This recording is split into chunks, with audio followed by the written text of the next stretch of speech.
Moi, ce que je vois, c'est qu'il y a deux hémisphères qui émergent, et l'hémisphère des GAFA qui sont enfin mis autour d'une table pour essayer de simplifier, démocratiser la solution technique autour des protocoles de la maison connectée. De l'autre côté, vous avez un hémisphère asiatique avec des acteurs industriels, mais pas que, des acteurs aussi software.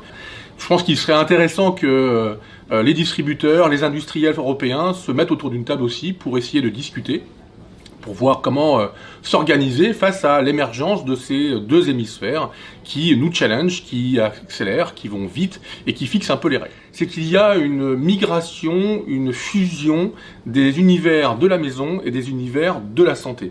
On voit des produits qui commencent à arriver autour de la santé, autour du bien-être. Et ça, bien évidemment, le premier endroit auquel on pense, c'est la maison. Et la maison connectée, c'est l'interopérabilité des objets qui permet de faire plein de choses.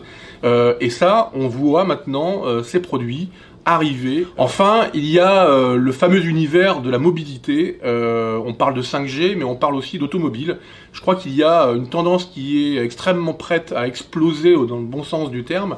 C'est les automobiles autonomes, mais c'est surtout la relation qu'il peut y avoir entre l'habitat et l'habitacle d'une voiture et la manière dont les gens vont effectivement vivre leur relation à la maison. C'est un élément législatif qui va déclencher la mise sur le marché de voitures autonomes et donc la possibilité de piloter sa maison à partir de sa voiture. Et enfin, une tendance un peu plus mineure que je trouve tout à fait intéressante, c'est qu'on sort de la maison et on va dans son quartier.